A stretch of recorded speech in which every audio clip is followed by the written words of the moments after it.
wa ashabihi wa man tabi'ahum bi ihsan ila yaumiddin, amma ba'd. Kaum muslimin jemaah salat maghrib rahimani wa rahimakumullah. Alhamdulillah, pada malam hari ini kembali kita melanjutkan kajian kitab Salasatul Usul, 3 pondasi dasar yang wajib kita tahu, yang wajib kita ketahui. Alhamdulillah, pada pertemuan yang lalu kita sudah selesai dari 3 pondasi itu sampai dalil bahwa Nabi kita akan meninggal. Dan kalau telah meninggal, kita juga pasti akan meninggal. Setelah itu beliau bahas sebagai pembahasan penutup. Karena belum menyinggung tentang meninggal, maka tentunya ada hal-hal yang akan terjadi setelah kita meninggal. Kata beliau rahimahullah, "Wan nasu idza matu yub'atu." Dan manusia apabila mereka meninggal, mereka akan dibangkitkan. Jadi kita kalau meninggal, masuk di alam kubur, akan ditanya tentang 3 pertanyaan yang kita pelajari selama ini. Siapa rohmu, apa agamamu, dan siapa nabimu. Dan setelah itu, kalau datang nanti pada waktunya, hari kiamat, maka kita akan dibangkitkan. Kata beliau, "Wan nasu idza matu yub'atsun." Manusia seluruhnya apabila mereka telah meninggal, maka nanti mereka akan dibangkitkan. Wa dalilu qauluhu ta'ala, dalilnya adalah firman Allah Ta'ala, "Minha khalaqnakum wa fiha nu'idukum wa minha nukhrijukum taratan ukhra." Dari tanahlah kami menciptakan kalian, dan ke dalam tanahlah kami akan mengembalikan kalian. Itu meninggal. Wa minha nukhrijukum taratan ukhra. Dan dari tanah itu kami akan membangkitkan kalian, mengeluarkan kalian pada waktu yang lain. Nanti kita semua akan keluar dari kuburan kita. Kata Allah Subhanahu wa taala, "Yauma yakhrujuna minal ajdathi sira'an." Pada hari itu mereka akan keluar dari kuburan mereka dengan cepat. Karena kapan ditiup sangkakala, semuanya akan bangkit. Iya. Bahkan dikatakan di ayat yang lain, yakhrujuna minal ajdathi ka'annahum jaradum muntashir. Mereka akan keluar dari kuburan-kuburan mereka seakan-akan mereka belalang yang diusir. Ada itu kalau belalang lagi kumpul di daun, di rumput, kemudian kita usir, itu akan terhentak. Begitulah nanti orang di kuburan. Ditiup sangkakala pertama semuanya mati. Yang masih hidup. Ditiup lagi yang kedua, maka tiba-tiba mereka bangun keluar dari kuburan mereka seperti belalang. Karena banyak. Kita sudah tidak tahu berapa orang yang sudah masuk ke dalam perut bumi dari saudara-saudara kita. Iya, muslim. Demikian pula kita tidak tahu sudah berapa orang kafir. Itu semua nanti akan keluar dari kuburannya. Ini harus kita yakini. Ini namanya keyakinan terhadap hari akhirat. Wa qauluhu ta'ala, dan Allah berfirman, "Wallahu ambatakum minal ardi nabata, thumma yu'idukum fiha wa yukhrijukum ikhraja." Allah yang menumbuhkan kalian dari bumi ini. Ya, kemudian dia Allah akan mengembalikan kalian ke dalam bumi. Kemudian dia Allah akan mengeluarkan kalian dari bumi itu pada waktunya nanti. Jadi kita dicipta dari tanah. Kemudian kita akan kembali ke tanah. Setelah itu kita akan keluar dari tanah. Dari tanah. Dan setelah itu tentunya kita akan dihisab. Kata Allah, wa ba'dal ba'tsi muhasabun.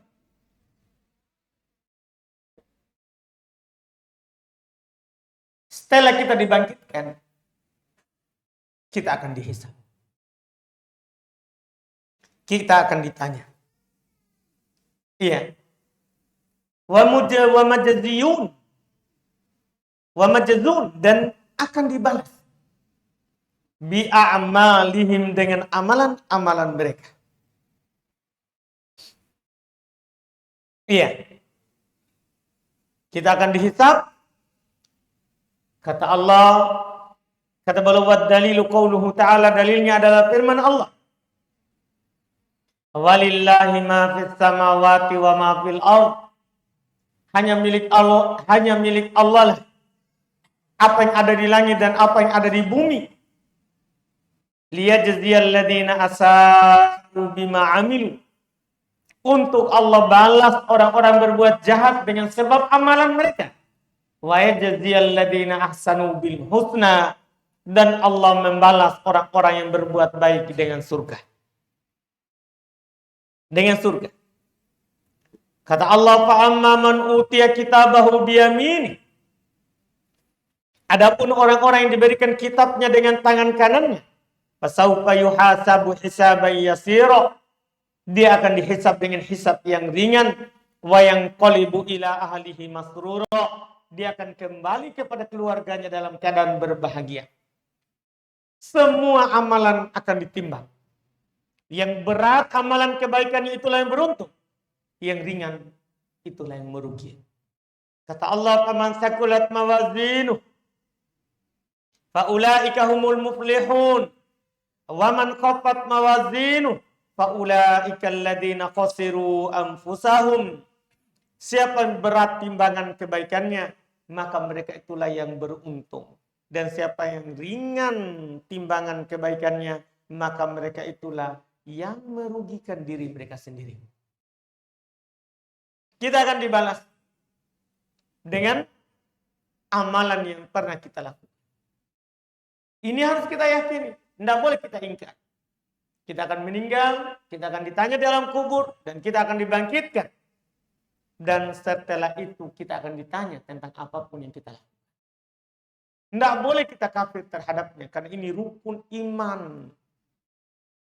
Beriman terhadap hari akhir.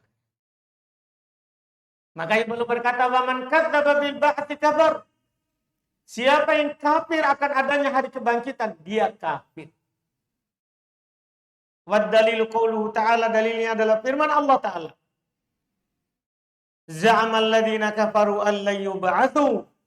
Orang-orang kafir menyangka mereka tidak akan dibangkitkan. Orang-orang kafir menyangka mereka tidak akan dibangkitkan. Jadi yang mengatakan seperti itu orang kafir.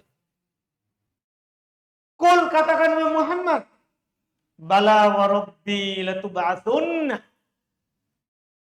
Sungguh betul demi Rabbku.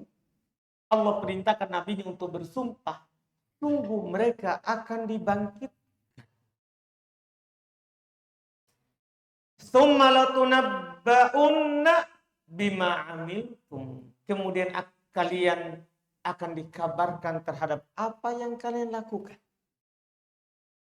Wadzalika 'ala Allah yasir, dan itu sangat mudah bagi Allah. Kalau di sana ada orang bilang, masa kita sudah hancur di bumi, di tanah?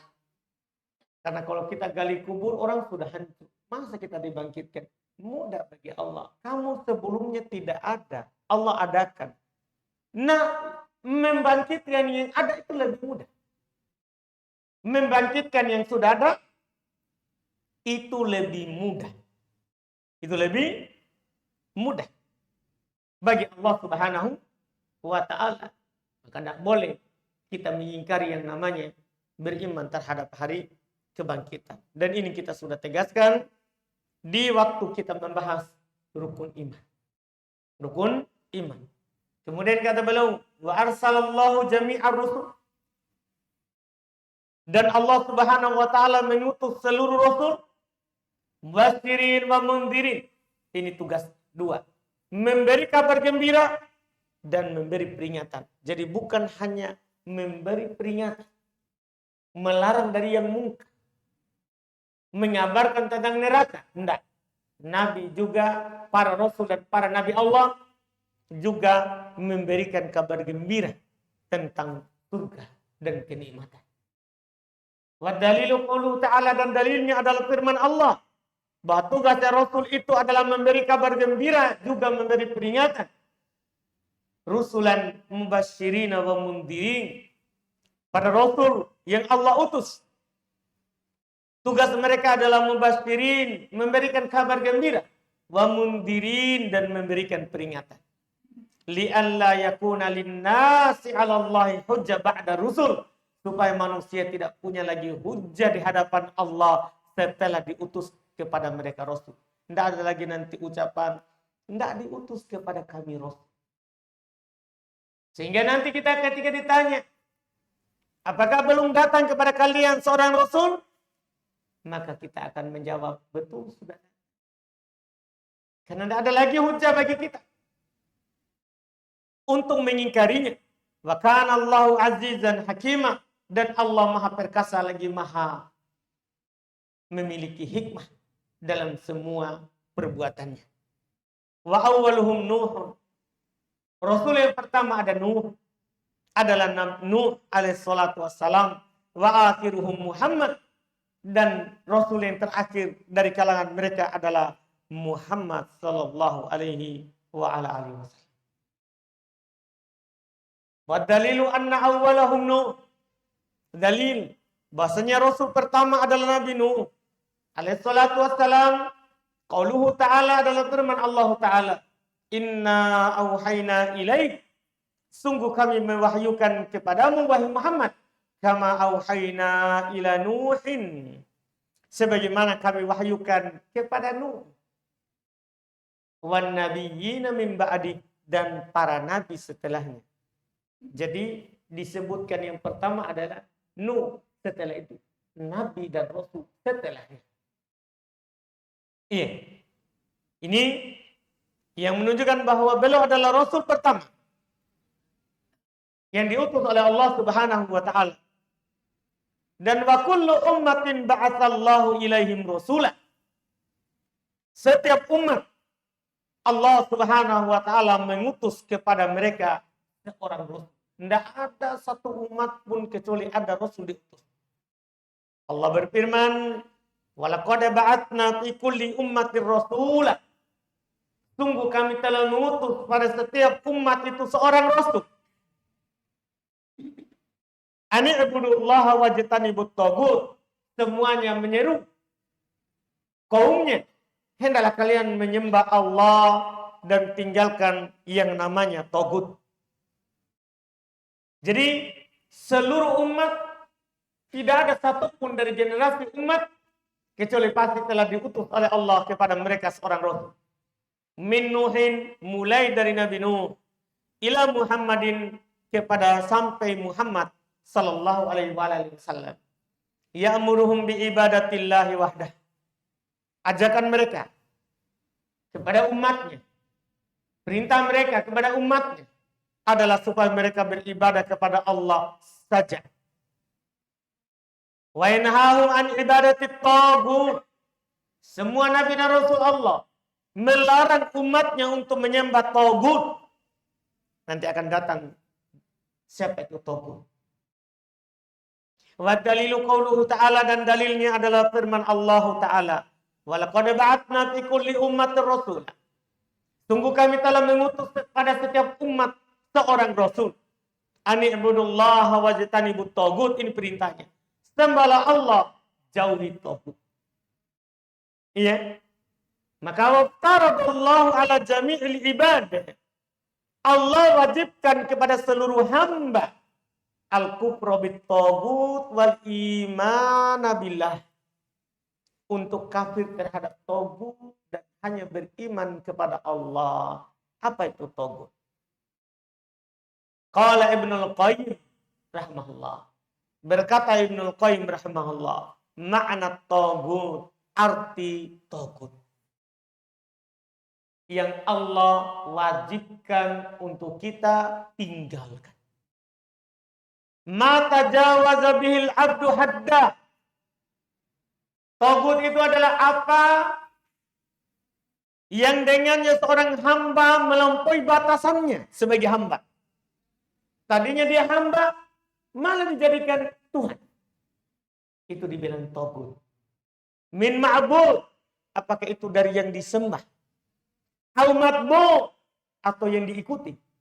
Au muta, atau yang ditaati. Siapa yang mentaati seorang melewati batasannya sebagai manusia, togut. Siapa mengikuti seorang melewati batasannya sampai dihalalkan, haramkan apa yang dihalal dan haramkan, bukan Allah, togut. Itu adalah togut. Siapa pimpinannya? Pimpinannya togut. Kata beliau tawagid katsir. Togut itu banyak. Kalau kita rinci satu persatu. Yang disembah, kalau kita sebut satu-satu, banyak. Yang diikuti, padahal dia bukan nabi. Cuman kalau dia ngomong, seperti ucapan nabi. Bahkan mereka tidak terima ucapan nabi, tapi ucapan orang itu dia terima. Iya. Dia taat. Itu banyak kalau dirinci sebut satu-satu. Belum menyatakan wattawagid katsirun. Togut itu banyak. Rusum khamsah. Pimpinannya ada 5. 5 inilah pimpinannya togut. Pertama siapa? Iblis. La'anahullah. Iblis. Semoga Allah melaknat. Itu pimpinannya togut. Karena tidak ada kesesatan anak Adam kecuali ada campur tangannya siapa? Iblis. Seruan dan ajakan. Iya. Dialah yang memberikan angan-angan kepada orang. Sehingga durhaka kepada Allah. Ini pimpinan togut yang pertama. Yang kedua, man ubida wa huwa radin. Siapa yang dipertuhankan, disembah dalam keadaan dia ridho. Dia tahu orang sujud kepadanya, orang ini, dan dia suka. Dianggap dirinya karomah. Iya, datang orang cium-cium tangannya, bolak-balik. Karomah, wali. Dia ridho itu, dia senang. Bahkan dia kasih begini. Dia ridho, itu togut. Itu togut. Tidak ada orang berkah tangannya, berkah badannya, kecuali Nabi SAW. Yang lainnya tidak ada dalil. Tidak ada dalil bahwa dia berkah. Ya, ada berkah. Kalau ada karatnya, ada. Karat. Iya, bukan berkah. Jadi siapa yang ridho dia disembah, itu juga togut. Yang ketiga, wa man da'na ila ibadati nafsi. Siapa yang mengajak orang untuk menyembahnya. Dia ajak orang. Sebagian orang kan begitu. Kalau kamu berada dalam kesusahan, sebut saja namaku. Aman itu hidup. Nih, itu namanya mengajak orang untuk beribadah kepadanya. Itu juga togut. Yang Allah perintahkan tadi, ani'budullaha wajtanibut togut. Sembah Allah. Tinggalkan togut. Siapa togut? Ini yang mengajak orang lain supaya orang itu menyembahnya. Ini pimpinan togut yang keberapa ini? 3. Yang keempat, wa man idda'a syai'an minal ghaib. Termasuk togut adalah orang yang mengaku tahu sesuatu dari perkara gaib. Paranormal, dukun, orang-orang bodoh, itu dibilang togut. Yang orang bilang seperti orang pintar. Iya, kita bilang orang bodoh. Orang bodoh itu yang tahu perkara gaib. Karena dia tidak tahu kalau perkara gaib itu hanya Allah yang tahu. Sehingga kita bilang orang bodoh. Bukan orang pintar. Karena dia tidak tahu kalau dirinya tidak tahu diri. Iya, ini togut. Tukang sihir, peramal, paranormal, itu semua adalah togut. Kemudian termasuk togut adalah waman hakama bi ghairi ma anzalallah. Orang yang berhukum dengan selain yang diturunkan oleh Allah Subhanahu wa taala, ini juga adalah termasuk togut. Ini yang kelima. Ini adalah togut yang kelima. Iya. Wa dalilu qauluhu ta'ala, dan dalilnya adalah firman Allah Ta'ala, la ikraha fid din qad tabayyana rusdu minal ghayy faman yakfur bit taghut, wajib kita kafir. Wajib kita kafir pada togut, wajib kita kafir kepada orang pintar, paranormal, tukang sihir, wajib. Atau ada orang mengajak orang lain untuk menyembahnya, wajib kita ingkari. Wajib kita kafiri. Kita harus beriman kepada Nabi kita Muhammad SAW. Tidak boleh kepada mereka. Kata Allah, la ikraha fid din. Tidak ada paksaan dalam agama. Setelah jelasnya agama ini, ya, qad tabayyana rusdu minal ghayy, sungguh telah jelas petunjuk daripada kesesatan. Faman yakfur bit taghut, siapa yang kafir terhadap taghut, wa yu'min billah, dan hanya beriman kepada Allah, faqad istamsaka bil urwatil wuthqa, sungguh dia telah berpegang dengan tali agama Allah yang kuat. Iya. Lam fisama laha, yang tidak ada yang bisa memisahkannya. Wallahu sami'un alim, dan Allah itu maha mendengar lagi maha mengetahui. Hada huwa makna la ilaha illallah. Inilah makna la ilaha illallah. Karena makna la ilaha illallah itu kita hanya menyembah Allah dan meninggalkan yang namanya togut. Kita meninggalkan yang namanya iblis, laknatullah. Kita meninggalkan yang namanya semua selain Allah yang disembah. Iya. Semuanya. Kita meninggalkan orang-orang yang mengaku tahu perkara gaib. Semuanya. Inilah makna la ilaha illallah. Wa fil hadits, dan di dalam sebuah hadis kata Nabi sallallahu alaihi wasallam, ra'sul amr al-Islam. Puncak kepala dari segala sesuatu itu adalah Islam. Paling penting kita muslim. Setelah itu wa amuduhu as-shalah, tiangnya salat. Kalau ada Islam tapi tidak ada salat, berarti tidak ada tiangnya. Maka kita bukan muslim. Karena bangunan tanpa tiang akan roboh, bahkan hancur. Wa darbatu sanamihi al-jihadu fi sabilillah. Darbah sanamihi, ya, puncak kejayaannya adalah jihad di jalan Allah Subhanahu wa ta'ala. Jadi tidak adanya Islam, maka tidak ada agama. Kemudian Islam itu tidak mungkin ada tanpa adanya tiangnya, yaitu solat. Dan keharusan dari Islam adalah kita berjihad di jalan Allah Subhanahu wa ta'ala. Ini beberapa perkara yang belum singgung dalam kitab ini. Alhamdulillah kita telah tamat dari kitab ringkasan ini yang belum sampaikan bahwa kita dalam hidup ini wajib mengenal Allah, mengenal nabinya, dan mengenal agama yang kita pegang, agama Islam. Agama Islam, agama yang diridhoi oleh Allah Subhanahu wa ta'ala sebagai agama yang harus kita berbangga dan berpegang dengannya, yang tidak ada keraguan sedikit pun di dalamnya.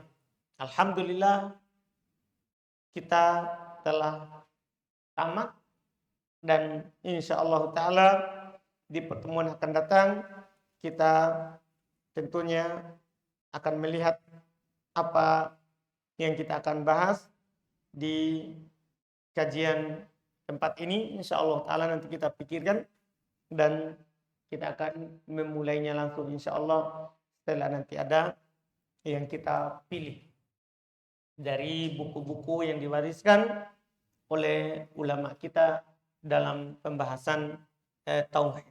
Dalam pembahasan tauhid. Wallahu taala alam.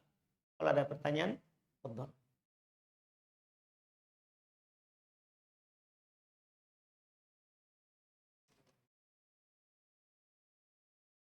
Tidak ada Pak Haji Idrus, mana beliau? Syafahullah. Syafahullah.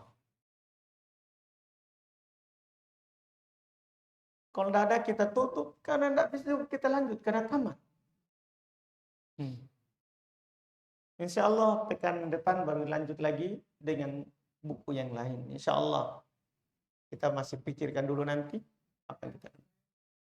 Silakan Mbak.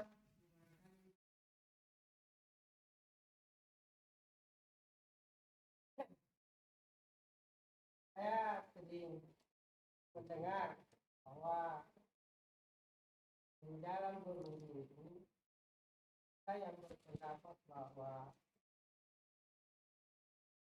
kalau bersentuhan dengan istri tidak apa-apa, tidak batal wudunya. Ada juga yang berpendapat bahwa bersentuhan dengan istri kalau ada nafsu batal. Juga yang mengatakan bahwa ada nafsu atau tidak boleh. Bagaimana itu Ustaz?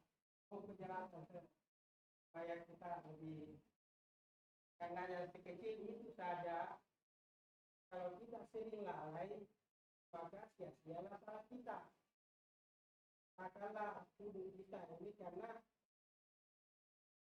sahnya salah. Hari ini paham kita berbeda-beda. Kalau kita anggap bahwa tidak apa-apa juga. Ini katakan kalau itu masalah. Baik, alhamdulillah. Seperti yang Bapak sebutkan, Bapak siapa Pak? Pak Haji Nasir. Baik, Masya Allah. Jadi yang belum sebutkan itu menunjukkan alhamdulillah. Iya, belum memang sudah dengar dalam hal tersebut dengan banyak versi. Memang dalam fikih masalah menyentuh perempuan itu apakah membatalkan wudhu atau tidak, maka ada 3 pendapat seperti yang belum sebutkan. Ada mengatakan batal dengan syahwat atau tanpa syahwat dipegang.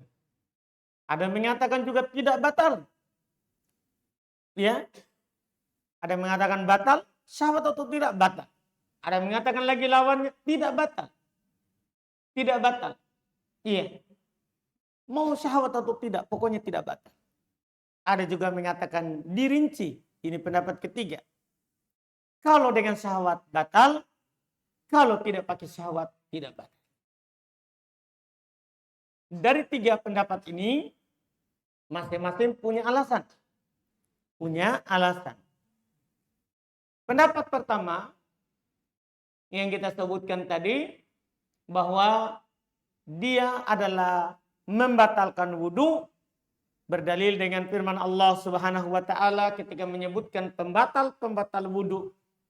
Katanya aula mastumun nisa, atau kalian menyentuh perempuan. Menyentuh perempuan.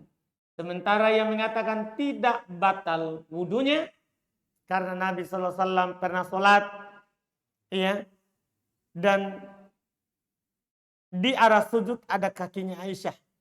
Maka ketika sujud belum mencubitnya. Dan Aisyah pun menekuk. Kalau seandainya batal, maka pasti Nabi tidak akan sholat lanjut. Ada juga yang merinci tadi, itu dalilnya. Yang merinci adalah dia kompromikan. Ayat itu kan mengatakan batal. Sementara hadits mengatakan tidak batal. Yang di hadits itu Nabi mencubit Aisyah, itu tanpa nafsu. Sementara yang mengatakan batal di ayat, itu pakai nafsu. Itu pakai nafsu. Dari 3 pendapat ini, apa yang kuatnya? Maka untuk menentukan yang kuat adalah tentunya kita kembali kepada ya apa yang dipahami dari ayat tadi dan pengamalan Nabi Shallallahu Alaihi Wasallam. Nabi dinukil oleh Aisyah radhiyallahu taala anha belum keluar sholat dan belum cium istrinya. Belum mencium istrinya. Nah, ini bukan hanya menyentuh tapi apa? Mencium dan belum tidak wudu lagi. Belum tidak wudu lagi. Dan dengan dalil hadis ini maka Ibnu Abbas menafsirkan ayat aulamastumun nisa atau kalian menyentuh perempuan, kata Ibnu Abbas au jama'tumun nisa atau kalian menjamak perempuan, istri. Menjamak artinya bercocok tanam. Itu yang diinginkan dengan menyentuh. Karena di ayat bukan katanya lamas, lamisa. Tapi lamas. Polanya fa'al, ada salingnya. Ada salingnya. Iya, kita tahu kan saling itu maknanya berjima, berhubungan badan. Dan ini pendapat yang benarnya. Kan ini sesuai dengan tafsirnya sahabat. Tafsirnya sahabat adalah hujjah. Jadi yang diinginkan dengan ayat adalah berhubungan badan. Adapun di hadis adalah mencium biasa. Adalah mencium biasa.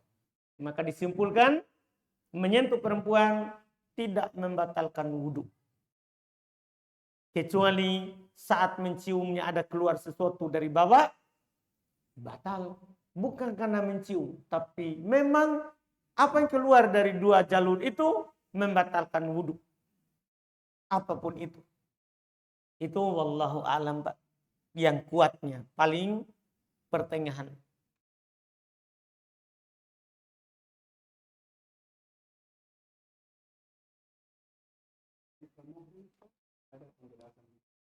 Tidak ada, Pak. Ayat tidak membedakan bukan muhrim dan muhrim.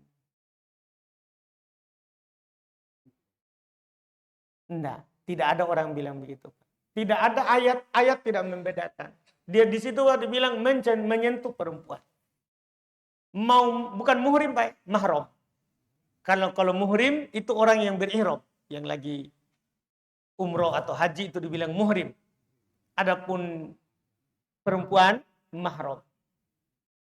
Jadi di ayat Pak tidak merinci mau mahram atau bukan mahram, maka tidak membatalkan wudhu. Kita tidak berbicara dosanya. Masalah menyentuh mahram itu terkait dengan dosa, Pak Imam. Itu masalah dosa. Kalau menyentuh bukan mahram, dosa. Kalau menyentuh mahram, tidak berdosa. Adapun batal wudhu atau tidak, ayatnya umum. Aula mastumun nisa. Iya. Perempuan.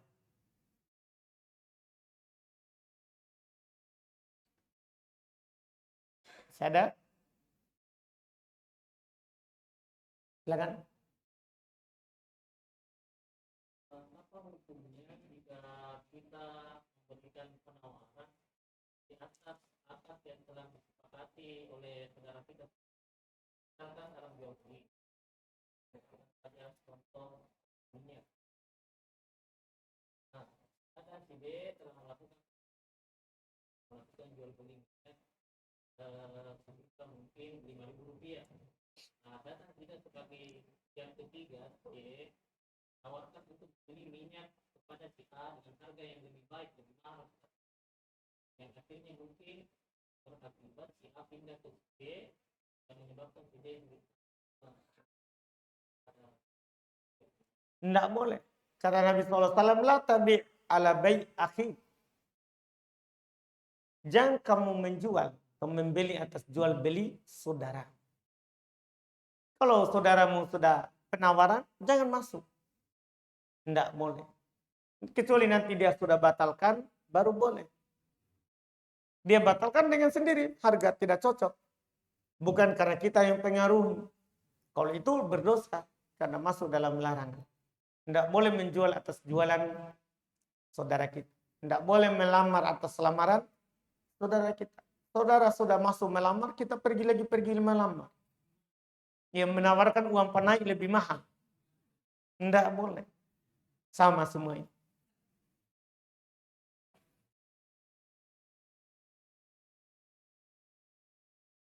Sudah? Alhamdulillah.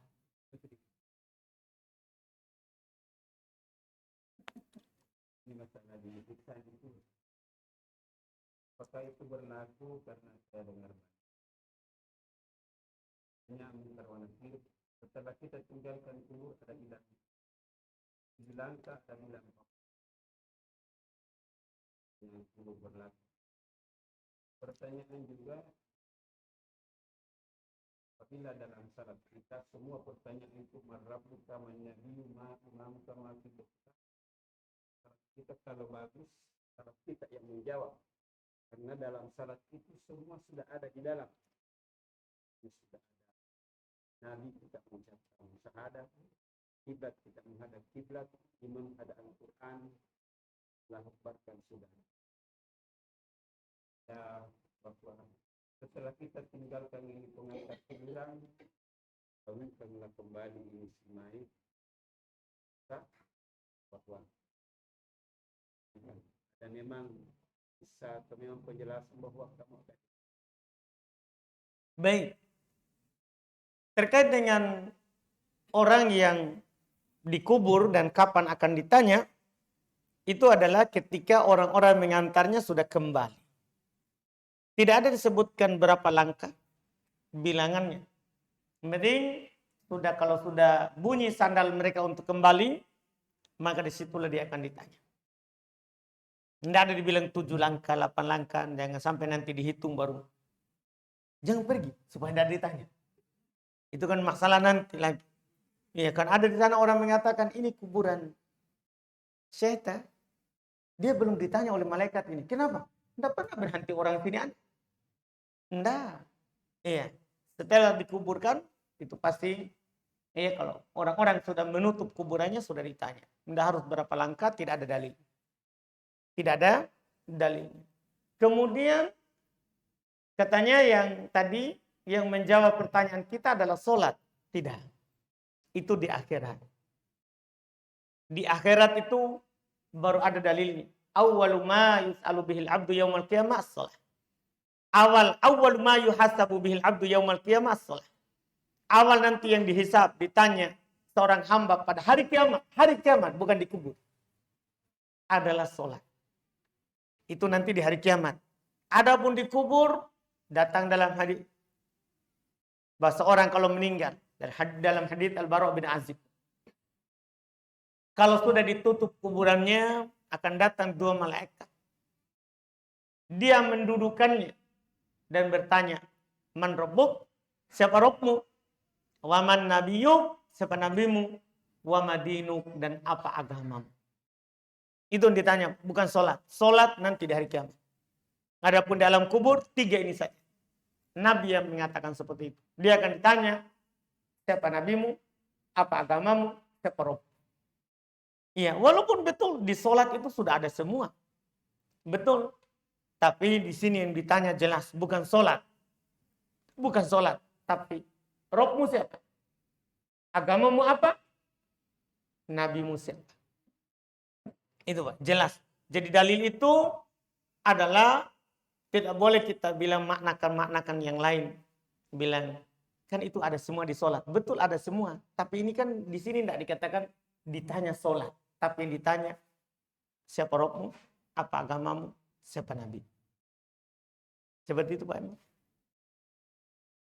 Dan itu pengertiannya surat Yasin 65. Dia malak timuna. Wahim wa tukallimuna aydihim wa tashhadu arjuluhum bima kanu yaksibun. Itu di hari kiamat. Bukan. Itu tidak ada dalil di surah Yasin terkait dengan di kuburan. Al-yauma. Apalagi ayatnya? Nakhtimu.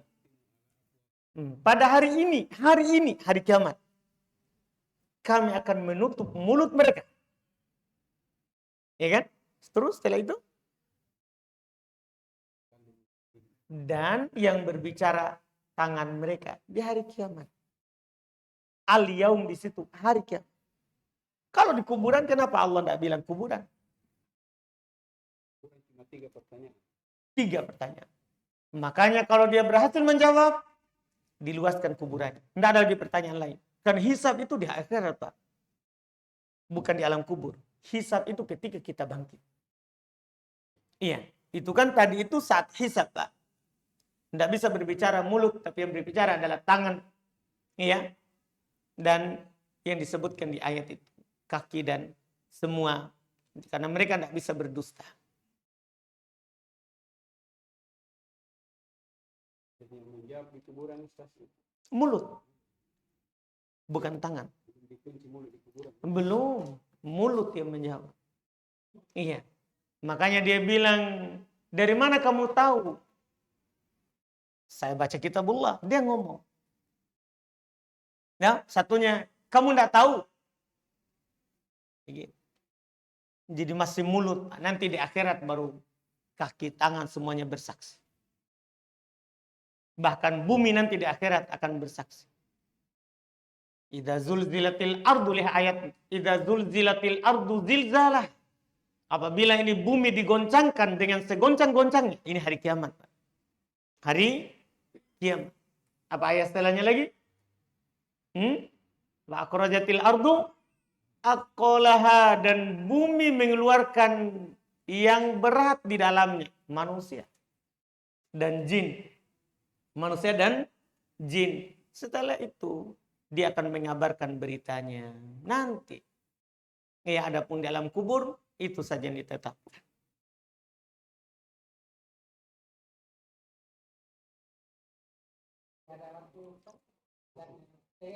Silakan. Setengah ya.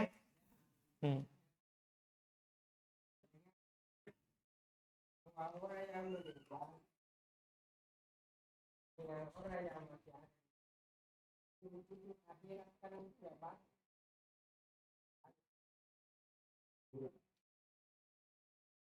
Akhirat orang yang sudah meninggal.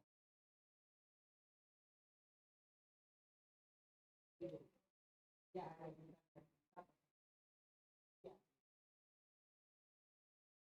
bagaimana menurut Ustaz, sementara dikatakan juga orang bahwa di dalam kubur kalau orang berdosa, jadi yang melihat ini di akhirat dengan melihat kita. Ada ceritanya begini, orang tua itu melihat anaknya yang bersedih di akhirat. Kalau orang tua anaknya di dunia mendoakan suatu anaknya, maka gembira, tenanglah. Orang tua itu di akhirat dia akan melihat anaknya bahwa anak saya sudah siap-siap mendidik dan selalu mengirimkan nafkah kepada aku. Itu sudah doa. Mana menurut Ustaz, karena saya ini dasar kita bertanya di Ustaz karena ingin tahu dan tidak tahu. Kadang juga kita ingin membuat keyakinan, menambah kepercayaan. Saya selalu mau bertanya di Ustaz. Jadi semua penjelasan. Baik. Wah, Masya Allah. Lebih dari setengah. Iya. Alhamdulillah. Terkait dengan orang yang berada di alam kubur melihat kita, wallahualam. Wallahualam. Karena kita sudah beda alam. Beda alam. Saya belum pernah dapat dalil bahwa orang di alam kubur itu melihat kita. Yang ada dalil itu adalah mereka yang ada di alam kubur ingin kembali beramal. Di akhirat kita akan saling melihat semua, Pak. Yang saya dengar di akhirat. Ya sudah, kalau di akhirat nanti kita akan saling melihat. Karena kita semua akan sama-sama dibangkitkan. Kalau akhirat, Pak, semua kita akan saling melihat. Tidak ada nih. Iya.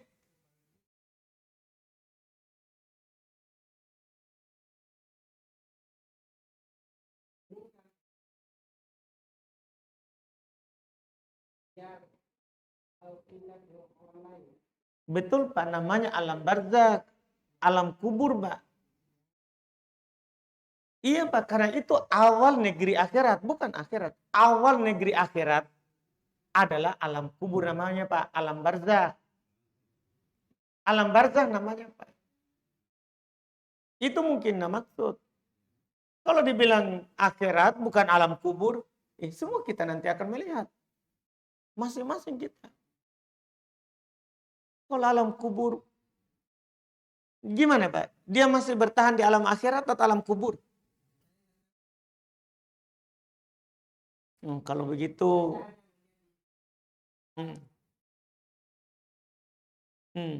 jadi dia bilang, jadi bukan alam kubur.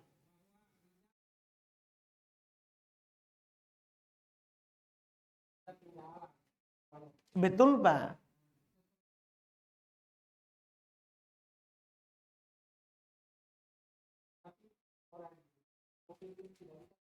Butuh dalil Pak. Apa dalilnya? Itu aja. Saya mau diri, kamu harus katakan kalau tidak mau buka dialog, mau buka pertanyaan. Saya sampaikan bahwa kalau begini caranya Ustaz, memberikan ceramah saja, tidak memberi waktu untuk bertanya, apakah sama hanya kalau Ustaz atau ceramah di situ. Iya Pak, karena kalau ada hal-hal yang tidak betul. Itu masalah karena maksudnya gini, Pak. Iya. Betul. Baik. Jadi memang kalau dalil bahwa orang yang meninggal meminta untuk dikembalikan banyak. Orang meninggal dapat siksaan atau nikmat banyak. Adapun orang meninggal melihat kita tidak melihat mereka, maka butuh dalil. Karena kita beda alam. Tidak boleh kita berbicara sekata pun tentang alam goib, termasuk alam kubur. Kecuali harus ada dalilnya. Apa dalilnya kalau mereka melihat kita tidak melihatnya? Itu kita butuh dalil. Karena tidak boleh kita berkata tentang ilmu goib. Kecuali yang Allah kabarkan kepada kita. Karena Allah Subhanahu wa Ta'ala telah berfirman terkait dengan perkara goib. Wa indahu mafatihu al-goib la ya'lamuha illahu. Di sisinya lah perbendaharaan perkara goib. Tidak ada yang mengetahuinya kecuali dia. Kecuali Allah. Wa ya'lamu ma fil barri wal bahri. Allah yang tahu apa yang ada di bumi dan apa yang ada di laut. Kita kalau tidak dikabarkan, kita tidak tahu. Jelas kita sadar, kita tahu bahwa di alam kubur ada nikmat, ada siksaan. Karena Allah kabarkan. Allah kabarkan, wahyukan kepada nabinya. Dan orang yang meninggal, itu kita juga tahu dari kabar Nabi SAW, bahwa akan sampai kepadanya doa anak solehnya.